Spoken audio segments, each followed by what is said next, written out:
Қайырлы күн, құрметті оқырмандар, құрметті телекөрермендер. Біздің бүгінгі подкаст жобамыздың келесі санын дайындап жатырмыз. Арнайы біздің еліміздегі діни ахуал және ондағы мәселелер мен шешу жолдары тақырыбында студиямызға қос бірдей қонағымызды шақырып отырмыз. Ендеше таныш болыңыздар. Өзбекәлі Жәнібеков атындағы Оңтүстік Қазақстан педагогика университетінің аға оқытушысы, дінтанушы Мәди Әбзелбекұлы Бесбаев ағамыз және Ақниет ақпараттық насихаттау және оңалту орталығының Шымкент қаласы бойынша жетекшісі Дәлелхан Қоңырбайұлы Оспанов ағамыз. Студиямызға қош келдіңіздер. Қош көрдік. Жалпы тақырыптың өзінен де мәселе ашық тұрған шығар. Жалпы еліміздегі діни ахуал, ондағы мәселелер, енді бұнымен 10 жыл алдымен салыстырған әрине, қазір террористік актілер орын алмағанмен, десек те қауіпті ағымдар, саяси қозғалыстар әлі де елімізде тыйыла қойды деген нәрсе толық сеніммен айта алатын жағдайда емеспіз. Дегенмен, жалпы бүгінгі таңдағы діни ахуалға қандай баға бересіздер? Жалпы біздің президентіміз жолдауында әр кездесулерінде әлем қазір тыныш емес. Яғни мүмкін біздің елімізде діни ахуал тұрақты болуы мүмкін, бірақ біздің көршілес елдерде, мынау біздің аймаққа жақын елдерде жағдай тыныш емес. Ол жағдайлардың барлығы әлбетте бізге әсерін тигізбей қоймайды. Мысалға қазіргі таңда мынау Израиль-Палестина қақтығысын айтуға болады. Қазір әлеуметтік желіні қарасаңыздар, сол мәселеде көп қолдаушы адамдардың, яғни кей кезде әлеуметтік желі арқылы кейбір адамдарда агрессияны байқауға болады. Біз көп ұлтты, көп конфессиялы мемлекетпіз. Барлық діндерге, барлық ұлттарға, былайша айтқанда, діни төзімділік танытып, толеранттылық танытуымыз керек. Өйткені біздің мемлекеттің саясаты ұлтаралық, дінаралық келісімді нығайту. Сондықтан қазір енді дін саласында көптеген жұмыстар атқарылып жатыр. Яғни оны мынау атап айтсақ, біздің мынау қазіргі министрлік, аймақтағы дін істері басқармалары, дін мәселені зерттеу орталықтары, ақпарат түсіндіру топтары дін саласындағы барынша жұмыс атқарып жатыр. Бірақ дегенмен біз тұрақты деп тоқ мойынсұнудың қажеті жоқ деп ойлаймын. Біз бұл тұрғыда қалай айтсақ болады, алаңдаушылық танып тұруымыз керек. Өйткені деструктивті, тиым салынған топтар, өздеріңіз білесіздер, бірінші кезекте жастардар өздерінің қатарына тартуға әрекет жасайды, ол белгілі. Бірақ қоғамның барлық әлеуметтік топтарын қамтуға тырысады. Яғни әлеуметтік желінің қазіргі таңда мына TikTok-ты керемет пайдаланып жатыр. Мына TikTok арқылы тіпті жақсы меңгеріп алып, өздерінің уағыздарын, өздерінің діни ұстанымдарын, тіпті киімдерінде насихаттап жатқандары, ол әрине бізді қатты алаңдатады. Мен бұрын айтатын едім, мешітке жастарымыз көп барады. Ол қуантады. Бірақ артынша ол ойландырады. Ол қалай құлшылық жасап жатыр, ол кімнен үйреніп жатыр деген, былайша айтқанда, ойландыратын мәселелер жоқ емес. Жалпы менің ойым осы. Жалпы Дәлелхан аға, бүгінгі таңда дін саласындағы ең өзекті мәселе не деп ойлайсыз? Бізде қазір дін саласында ең өзекті мәселе, әрине, дін саласында проблема жоқ деп айта алмаймыз. Проблема бар, бірақ білуіміз керек, көп жерде айтатын әңгімем, бұл проблема дінде емес, проблема бізде, қоғамда. Өйткені сауаттылық мәселесі, білім, ғылым мәселесі жатыр. Түпкі іздейтін болсақ себебін. Тағы да қайталап айтам, көп жерде айтам, өйткені әлем тыныш емес, Мәди бауырымыз айтқаны келісем. Өйткені Сирияда болып жатқан, Йеменде болып жатқан, Иракта болып жатқан жағдайлар, Палестина, Израильде болып жатқан жағдайлардың бәрі, әсіресе ислам әлемде болып жатқан жағдайлардың бәрі, бұл түптеп келген кезде сол ғылымнан алшақ қалуымыздың бір себебі. Онда ислам ынтымақтастық форумында өткен жаңағыдай 4 жылда бір өтетін жиналыс Астанада өткен кезде де тағы да сол жерде президенттер айтты. Бұл да жаңа күлетін жағдай емес, өйткені ислам әлемі тек қана 45% ғана әріп тани алады. 50% әріп тани алмайды. Мен осымен адам түсіну керек. Біз қай жерге баратырмыз? Кімге, кімнің негізіне баратырмыз? Түптеп келген кезде логикалық тұрғыдан ойлайтын болсақ, бұның бәріне кінәлі дін болу керек сияқты болып тұратын. Бірақ кінәлі ол дін емес. Өйткені әлемде әлі бір диссертация жазылған жоқ. Міне, ол соғысқа, бүлікке итермелеп жатқан сендердің құрандарың, сендердің пайғамбарларың деген әлі бір ғылыми айналымда жүрген еңбек жоқ. Сондықтан бізде ең бірінші керек мәселе ол ғылым, білім. Ғылым, білім бәрі бізден шыққан кезінде. Мақтанамыз. Бірақ қазір несімен мақтанамыз деген кезде үлкен сұрақ. Бұрынғы Ибн Синалар кән, бұрынғы дін саласының Бұхарилеріміз кән, бұрынғы Ұлықбектеріміз кән, бұрынғы Хорезмдеріміз кән қазір. Неге біз мынау технологияны неге біз шығармадық? Айфонды неге біз шығармадық? Машинаны біз неге шығармадық дегендей. Әр нәрсенің бір хикметі бар. Хикметін іздеңдер дейді Құдай Тағала. Хикметін кезінде бабаларымыз ізденген, бірақ қазір ғылымнан алшақ қалдық, нәтижеміз осы.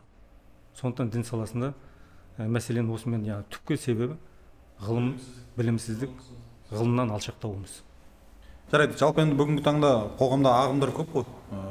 Оған тыйым салынғаны бар, тыйым салынбағаны бар, қоғамда сәләфилік, вахабилік идеологиясы бар. Осы ағымдардың діттегені не? Сол ғылымсыздыққа, білімсіздікке сол ағымдар бастап жатқан жоқ па? Енді мына бір мәселені айтайын. Біреу былай деген екен, бір мақсатқа жету үшін өмірлік қағиданы, құндылықты өзгертпе, бірақ баратын жолын ғана өзгерт.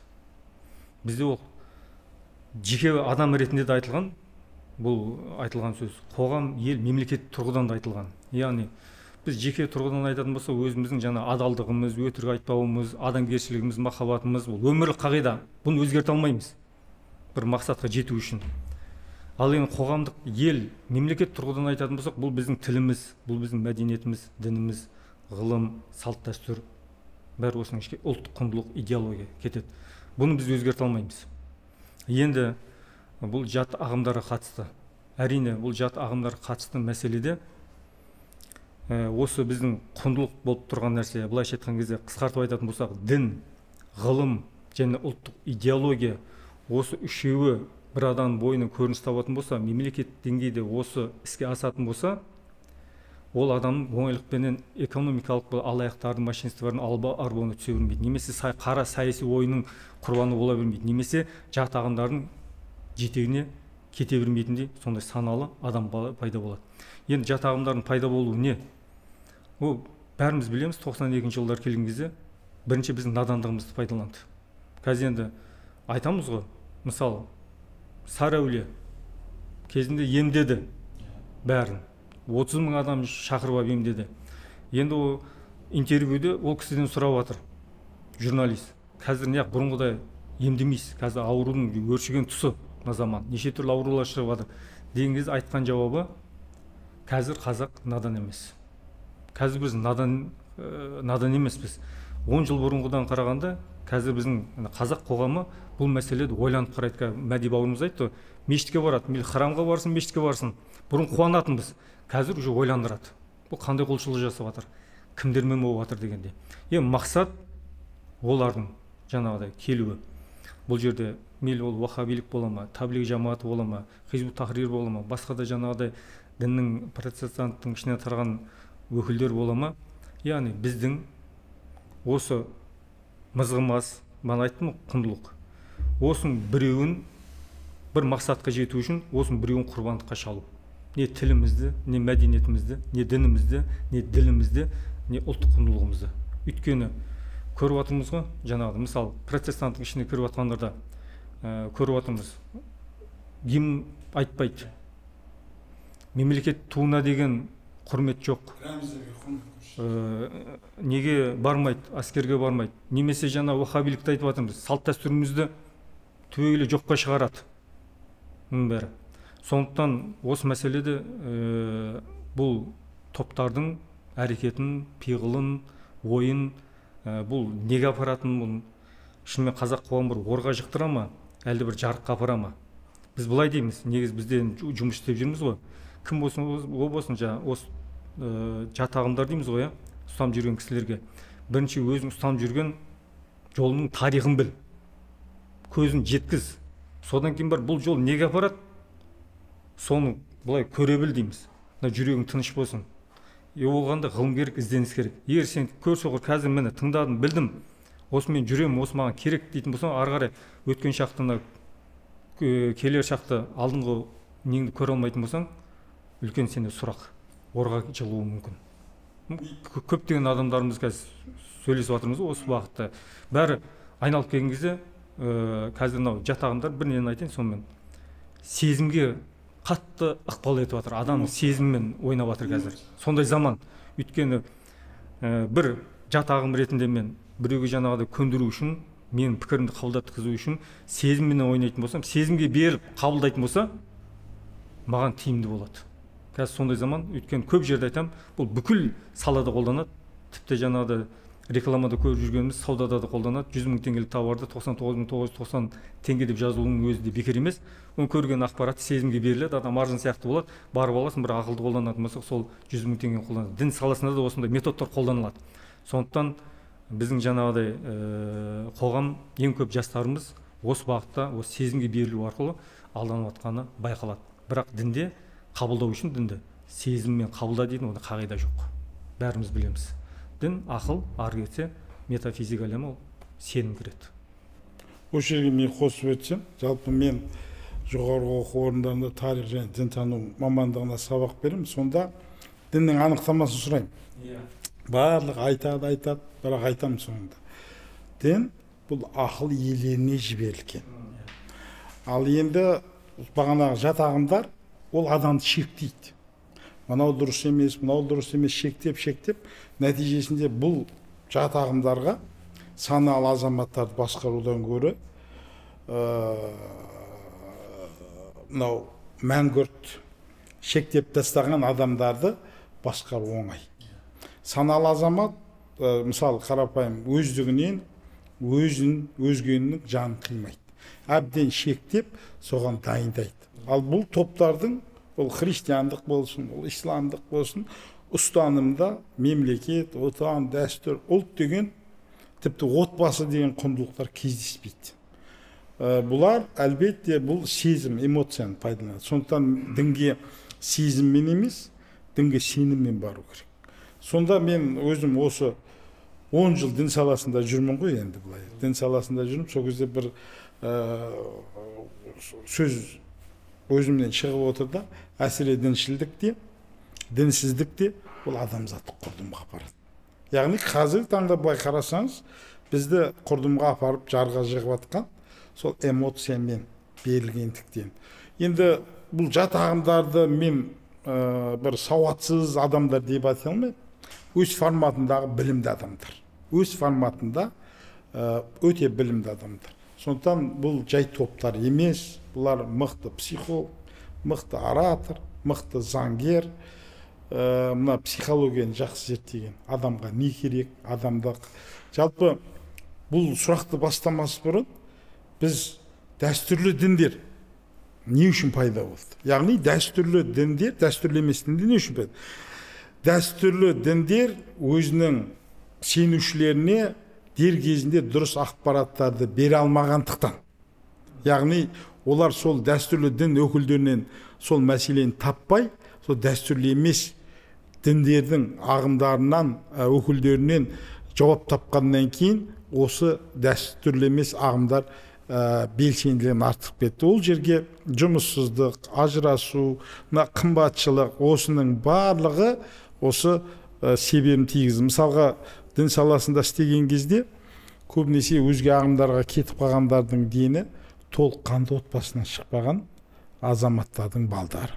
Яғни бұның барлығы бұл адамға үлкен әсерін тигізеді. Сондықтан бұл дінді айтам ақыл иелеріне келген. Ал енді бұл топтарға саналы азаматтарды емес, бағанағы мәңгүрт, зомбиланған, гипнозданған адамдар басқару оңай. Рахмет. Мәке, енді мынандай бір мәселе бар. Жалпы қоғамда ислам атынан жамылған христиандық бағыттағы бар, жаңа шығыстық діни ағымдар бар. Жалпы бұндай ағымдардан қоғам құлан таза айығу мүмкін ба? Жалпы қиындау сұрақ екен.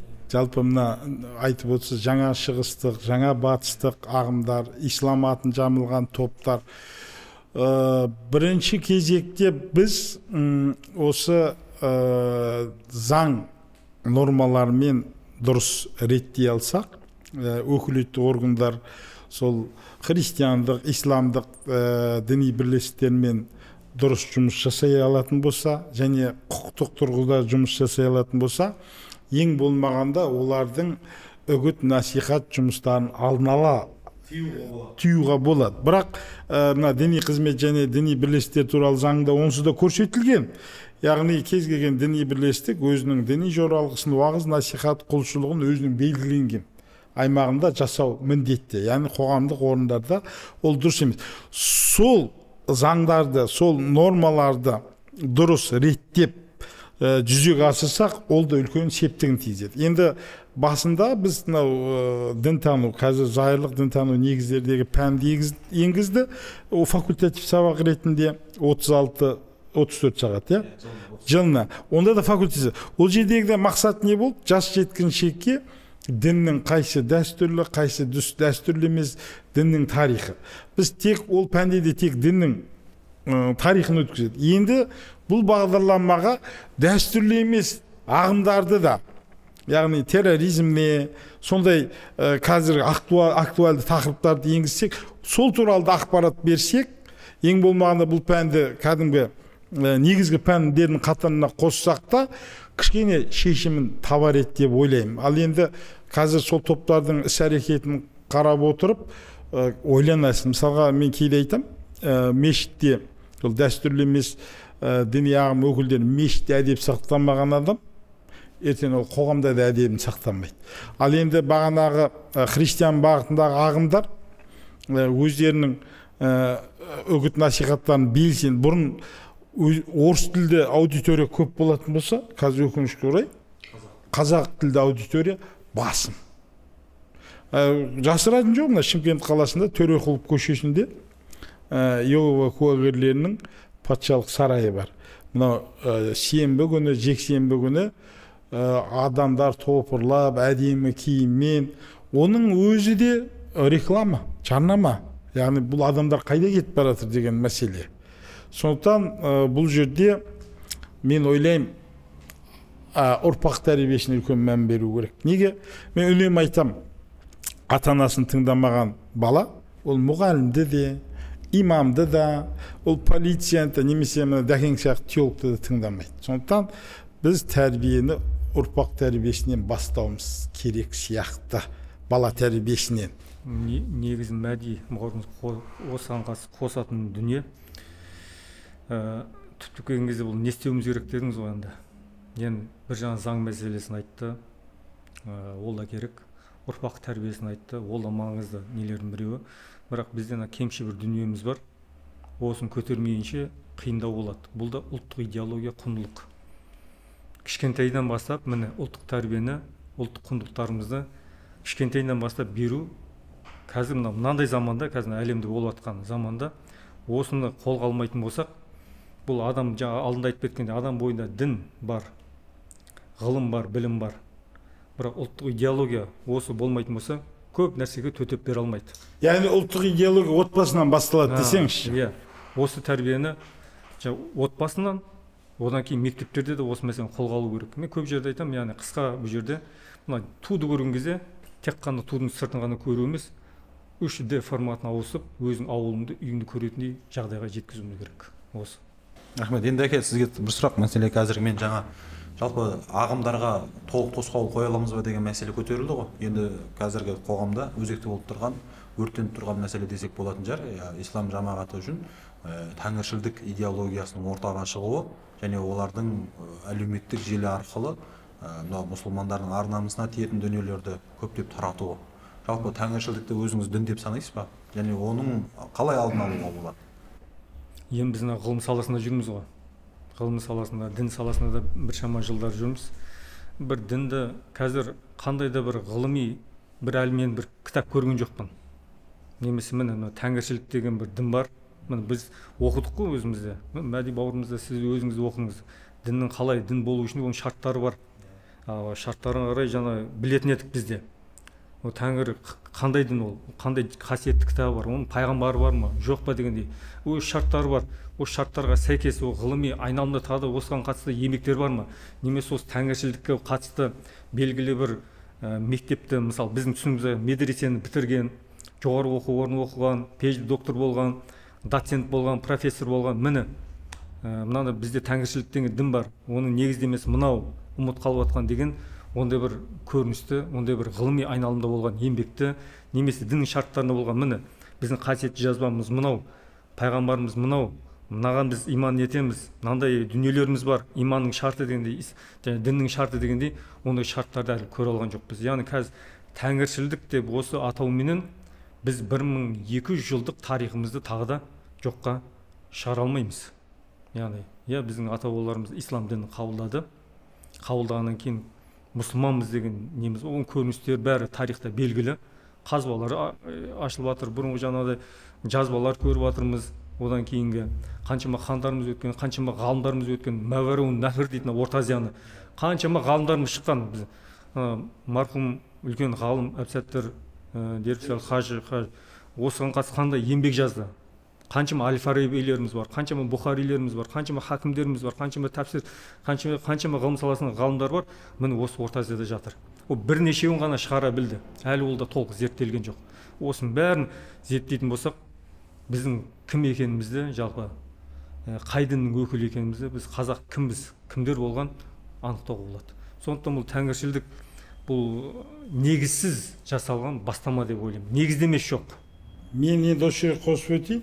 Жалпы осы тәңіршілдерді әлеуметтік желі арқылы көремін ғой. Сол кезде ислам дінінің емес, мұсылман адамының кемшілігін айта отыра исламды жеккөрінішті қылу. Ислам бұл өзгермейтін феномен, бір дін өзгермейді. Бірақ адамның жақсы да болуы мүмкін, жаман да болуы мүмкін.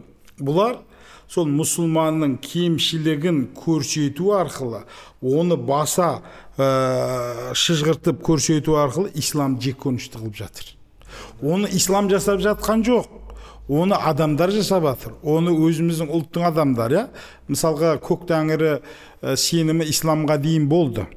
Яғни түріктер ислам дінін, біздің ата-бабаларымыз көк тәңірі дінін өз еркімен қабылдаған халық. Себебі ол да монотеистік, яғни тек тәңірлік, ислам да монотеистік. Ал енді қазір бұлардың былайша айтқанда бір тұрақты жүйесіз дүниелерді айтып жатыр. Бір нақты бір сенім ғибадат түрі жоқ. Яғни тек қана мұсылмандардың кемшілігін, айыбын көрсету арқылы исламды жеккөрінішті қылып көрсетеді. Оның ішінде Қазақстан мұсылмандар діни басқармасын сондай құбыжық ұйым қылып көрсеткісі келеді, және мына қажылықты сынап, ол ақша шашу, ол Сауд Арабиясы ол қажылықтың ақшасына мұқтаж емес. Ал сол арабтарға апарып беріп жатыр деген мәселелер ақылға қонымсыз дүниелерді айтпайды. Бір таңғаларлығы, тәңіршілерді қолдап атқандардың көбісі оқыған зиялы азаматтар да, сол мені қатты таңғалдырады. Журналистер, тіпті жазушылар, сондай адамдар қолдап жатқанда кейде қарның ашады. Яғни жүйесіз бір ұйым. Бұларды дін деуге келмейді. Алғашқы кезде мен қатты мән бермейтін, бірақ соңғы кездерде өдеп баратқан жағдай бар. Яғни бізде Қазақстанда 18 конфессия, 3674 діни бірлестік бар. Оның қатарындағы бір діни тіркелген бір ресми ұйым емес. Сондықтан оны жергілікті тұрғыда полиция, құқық қорғау органдары егер ондай әрекеттер болып жатса, жауапқа тарту керек. Діни алауыздықты қоздырады, тіпті басқа ұлттарға да бұлар тіл тигізіп жатыр. Сондықтан сол қылмыстық кодекстің заңдары бойынша да реттесе болатын сияқты. Мәке, енді сіз жаңа Қазақстан мұсылмандар діни басқармасы туралы айтып қалдыңыз ғой. Оны бір жеккөрінішті бір ұйым ретінде танытып жатады деген секілді. Жалпы Қазақстан мұсылмандар діни басқармасының бүгінгі жұмысы, сосын мешіт имамдардың бүгінгі жай-күйі қандай, және ол сізді қанағаттандыра ма маман ретінде? Жалпы мынау тәуелсіздік тарихы бар ғой біздің, 91 жылдан осы бүгінге дейін, сол кезден бастап, бірақ муфтият бұрынырақ құрылған, 90 жылдары құрылған. Енді қараңыздар, сол кезбен қазіргі салыстыру жер мен көктей. Алғаш кезде ол жасыратын жоқ. Яғни ата дінімізге оралдық деп шапкамызды аспанға лақтырдық, Қалтай Мұхамеджанов айтпақшы, шапкамызды аспанға лақтырдық деп отырмыз ғой.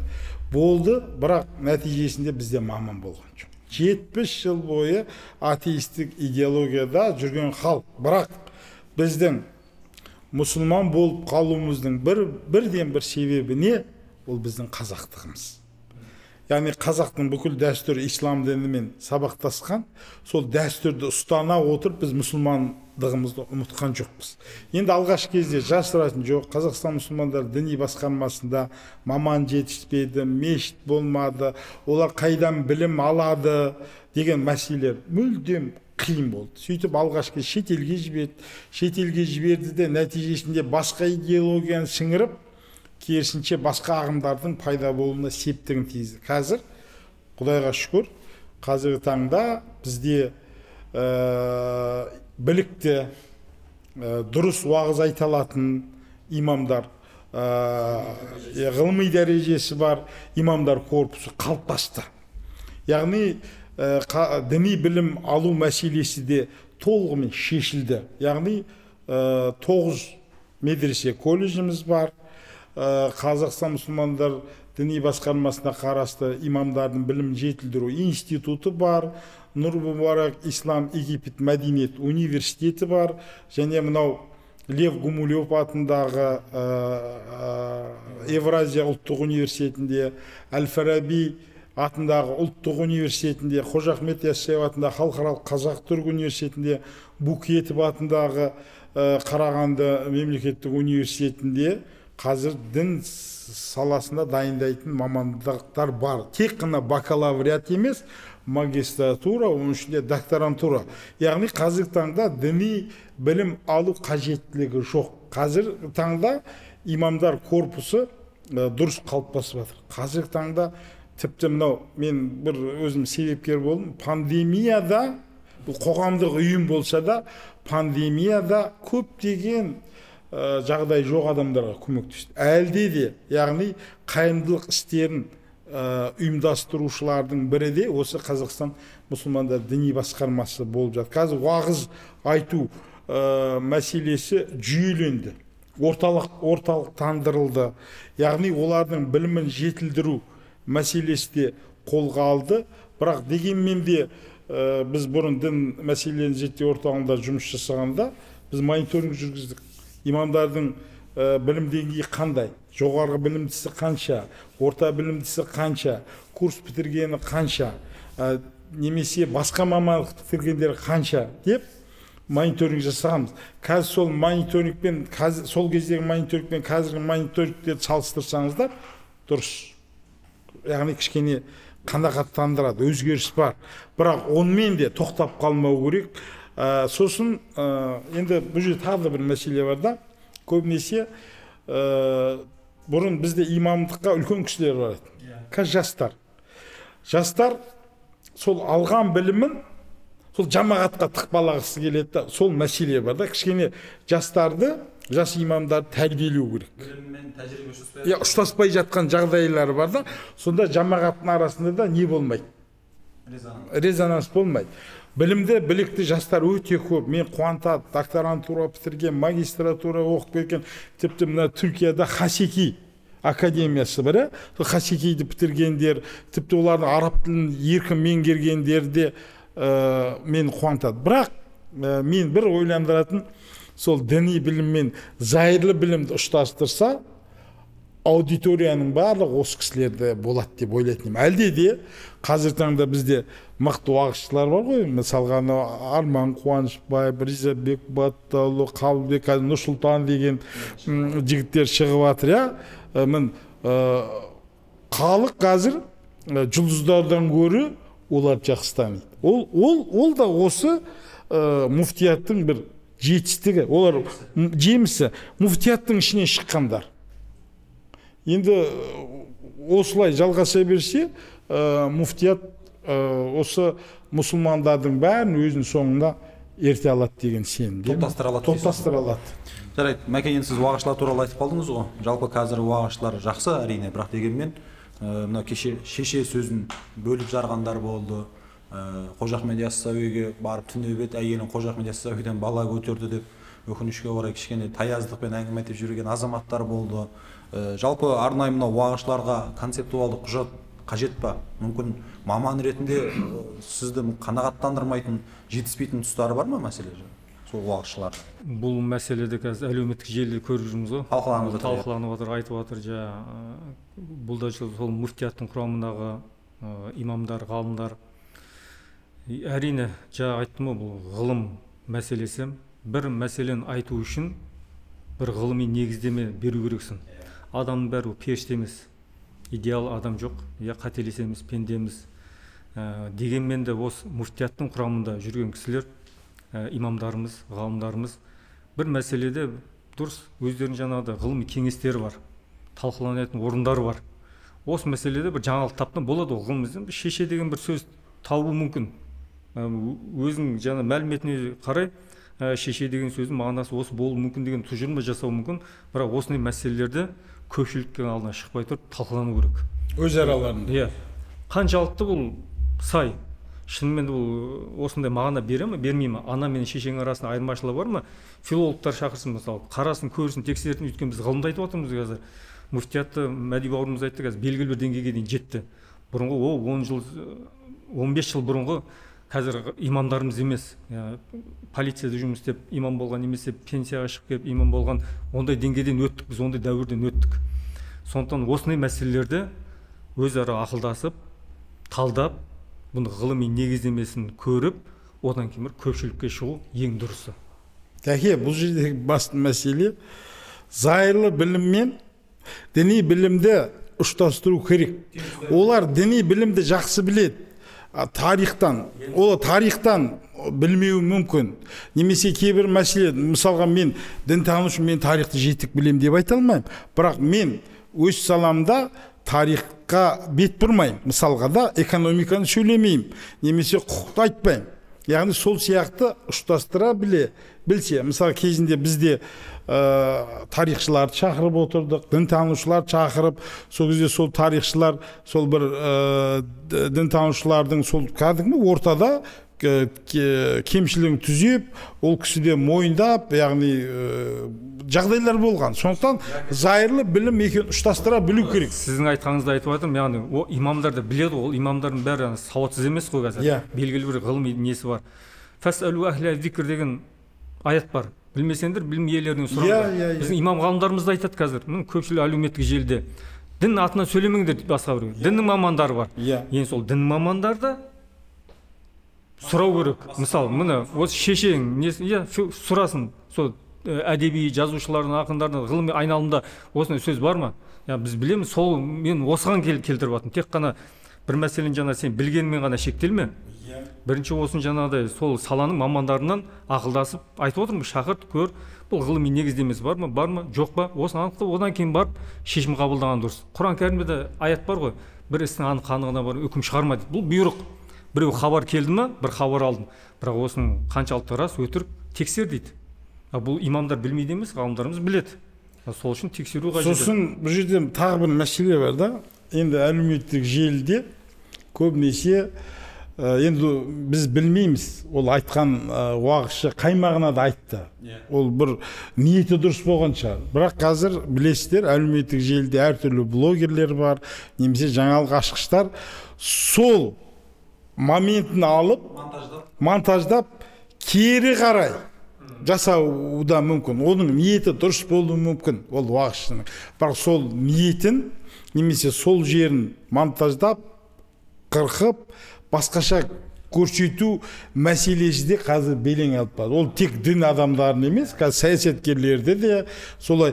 Тіпті кейде мен қарнымда жіп жатады, дәкең айтады, дінді дін саласын мамандар айтса дұрысырақ болады. Қазір кім білгеннің барлығы, яғни дінге баға беріп, діни әңгімелер айтып жатқаны кішкене қарынды аштырады. Сондықтан, егер де ол саясаткер болсын, ғалым болсын, дін мәселесін қозғайтын болса, дін өкілдерінен, дін ғалымдарынан сұраса, бұндай резонансты дүниелер болмайтын шығар. Енді осы орайда мен бір сұрақ қойғым келіп отыр да. Жалпы жаңа сіз 5-6 университет тізіп өттіңіз. Жыл сайын ол жерлерден орта есеппен әр университетті 50-60 маман бітіріп жатыр. Бірақ қазір 20 өңірде дін мәселесі бар, орталықтары бар, дін істері басқармалары бар, Ақниет орталығы бар, Қазақстан мұсылмандар діни басқармасы бар. Барлығына бір ғана сұрақ қойылады: неге маман жетіспейді? Бұл жердегі басты мәселе, енді осы салада жұмыс атқардым мен, дәкең де, яғни мемлекеттік мекемеде. Бұл жерде әлеуметтік пакет. Яғни оның ішінде жалақысы, үй жайы деген мәселе қарастырылмаған. Егер де оның жалақысы немесе әлеуметтік соц пакеті шешілсе, бұл мамандар барады. Қазіргі таңда мен енді салыстырмалы түрде айтам, кезінде мықты теологтарымыз сондай мекемелерде жұмыс жасады да, қазір бәрі жекеге кетіп қалды, бизнеске кетіп қалды, немесе ол жасаған жоқ, Ақниетке кетіп қалды, жалақысы жақсы деп мысалға. Яғни бұл жерде әлеуметтік пакет бір. Екінші мәселе, ол жасыратын жоқ, кейбір оқу орындарға барсаң, кейбіреулері грантқа түсу үшін.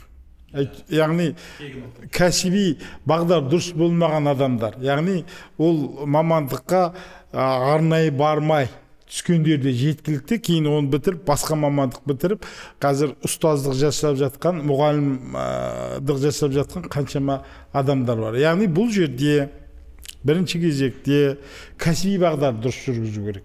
Яғни сондай жастарды дінге бейім, осы дін саласына қызығатын адамдарды сол оқуларға, айтпаса мемлекет тарапынан гранттар бөлініп жатыр. Тек қана бакалавриатқа емес, магистратураға, докторантураға. Сондықтан бұл жерде кәсіби бағдар дұрыс жүргізу керек. Ол оқуды түседі, ертең бітіреді. Ертең сол қазір педагогикалық мамандықтарды солай не қылып жатыр. Грантқа түскендер отработка жасау керек.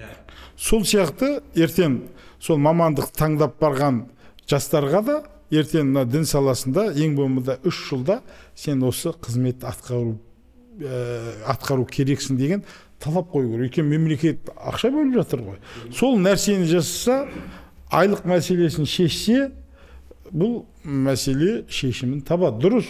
Қырғын университетте, бағана өзім атап өткен университетте бакалавриатта, магистратурада. Бірақ жасыратын жоқ, Нұр Мүбарак университетін бітіргендердің өзі ауылдық жерге баруға, имамдыққа баруға қиынсынады. Тағы да әлеуметтік пакет шешілмеген. Ал кейбір аудандар, кейбір қалалар ондай білікті мамандарды өздері тартып, оның жағдайын жасап беріп жатқан жағдайлар да бар. Мысалы, Атырау облысы мысал ретінде келтіруге болады. Қосымша Мәди бауырымызға бұл негіз түбі айтып отыр ғой, әлеуметтік пакет деп отыр ғой. Бізде жалпы ислам әлемінде бір ауруымыз бар, ислам әлемі бойынша. Спорттық шараларда жеңіске жеткенде көп қолпаштаймыз. Ислам әлемінде. Біреу жаңа бокстан бірінші орын алды ма, бүкіл жағдай жасаймыз. Хоккейден бірінші орын алды ма, бүкіл жағдай жасаймыз. Жаңа басқа да спорт шара қандай нелер бар? Машинасын әпереді, пәтерін әпереді, ақшалай қаржы береді. Бірақ ғалымдары келген кезде ондай нәрсе, ондай бір қолдау жоқ бізде. Неге біз соны жасамаймыз деймін? Мысалы, бір ғалымдарымыз бар. Бұл да бір сол, айтып отыр, көпшілігі бизнес саласына кетіп жатыр. Егер ғалымымыз, мейлі қай сала, дін саласында бола ма, басқа да ғылым саласында бола ма, көзге көрінген біреу пәленше бірінші орын алды дегенді естіген болсақ, оны танытатын болса, міне, әр ғалымның өзінің бір несі бар, деңгейі бар, дәрежесі бар. О, неге сол секілді оларға бір қаржылайды, мысалы, көмек бермейміз, қолдау көрсетпейміз. Ал осыны көрген жұрт, ел, жастар кішкене танысып не алады. Бәрі қазір жастардың көпшілігіне ғылымнан қарағанда спортшы, спортта керек. Бірақ қазір мына 21-ші ғасырда сен бір ел болып қалу үшін басың башкаты болмайтын болса, мынау ұлтыңнан да айырылып қаласың. Ол сен спортың жәрдем бермей қалады. Ерна басында өзің жаңа еліңге, қоғам қатысты пайдалы дүниелерді әкеп бере алмайтын болсаң, жан-жақты бола алмайтын болсаң, көп нәрседен ұтыламыз, жоғалтамыз. Сондықтан ғалымдарға қолдау барлық салада аса маңызды, қажетті. Енді қазір дін сала муфтияттың құрамында марқұм Бауыржан Алиұлы қайтыс болды. алла рахмет соны. Біздің шәкірттердің біреуі, мықты ғалымдардың біреуі. Бір қайтыс болғаннан кейін әлеуметтік желіде жарып жазып жатыр. Бұның жаңа пәтер жоқ екен, анау жоқ екен, андай екен, мына деген. Енді одан кейін жақында ғана үлкен ғалымымыз Абдулла Жолдас қайтыс болды. Қайтыс болған тағы да жарысып жазып жатыр Фейсбукте. Неге осы Фейсбукте жаңағыдай ал тірі кезінде осыны көрсетпейміз құрметті? Неге сол кезде? Дәке, бұл жерде бірінші кезекте патриотизм керек. Ол анау елтаңбаға, киімге қарап тұрып, қолды қойып, ол патриотизмді айтып жатқан жоқпын. Яғни осы болашақты ойлайтын адамдар көп болса, сіздің ғалымыңызды да, имамыңызды да, спортшыңызды да сол патриот адамдар қолдайды. Кеше бір қуантарлық жағдай болды. Сырым Тау деген кәсіпкер, Оян қазақ фильмін режиссерына көлік мінгізді. Сосын ана Бұрхан Даханов деген анау Бурахан неге солтүстікке көшіңдер деген идеяны тастап қозғалыстың жетекшісіне де сол Сырым Тау өзінің компаниясы атынан, яғни кәсіпкерлер сөйтіп сондай нәрсені бастаса, яғни бұл ненің салданы? Сол патриотизмнің салданы. Сондықтан патриотизм керек бұл жерде. Енді мен сіздердің жеке бастарыңызға екі сұрақтан қойғым келіп отыр. Біріншіден сұрақ Дәке сізге. Сіз дін маманы болмағанда қандай маман болар едіңіз? Мен егер дін маманы бұрынғыдан өткен немен ойлап айтатын болсам, ол кезде менің оқып жүрген кезде, ол Совет өкіметінің дәуірінде, енді дін маманын таңдамаған болатын болсам, мен көбінесе бір жағына суретке жақын болатынмын. Одан кейін инженерлікке қатты қызығатынмын. Егер дінді оқымасам, осы екі бағыттың біреуін алып кетермін деген сондай бір ойым бар әлі күнге дейін. Рахмет. Мәке, сіз ше? Мен негізі мектеп қабырғасынан өзі араб тілін оқып, дипломат болсам ба деген сондай арманым болған. Осы араб тілінің жетелеуімен дін саласына келдім ғой. Енді тағы сіздерге жеке сұрақ. Жалпы сіздің қолыңызға билік берілсе, дін саласы бойынша бір нәрсені, қағиданы, түсінікті, бір көзқарасты өзгерту мүмкіндігі берілсе, нені өзгерткен болар едіңіз? Мен зайырлық принципінде қалар едім. Өйткені біз теократиялық мемлекет емеспіз ғой. Монархиялық, теократиялық мемлекет емес. Біз көп ұлтты, көп конфессиялы болғасын, сол зайырлық принципі негіздегі мемлекет ретінде қалуды қалар едім. Сізге Дәке мүмкіндік берілсе, не істер едіңіз? Маған мүмкіндік берілетін болсын, дін саласында айтып отырмын, тағы да алдын айтқан сөзімді қайталаймын, ұлттық идеологияны, ұлттық құндылықтарды баса осыған назар аударар едім. Рахмет. Құрметті Мәди Әбзелбекұлы, Дәлелхан Қоңырбайұлы, мынау Түркістан облысы Дін істері басқармасының ұйымдастыруымен арнайы подкаст жобасына уақыт бөлгендеріңіз үшін, тағылымды ой, құнды пікір білдіргендеріңіз үшін үлкен сіздерге алғысымызды білдіреміз.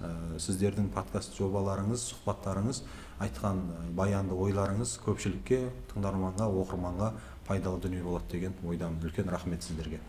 Жалпы құрметті жазылымдар, оқырмандар, құрметті жазылушыларымыз, біздің осымен сұхбатымыз тәмам. Келесі жүздескенше аман, сау болыңыздар.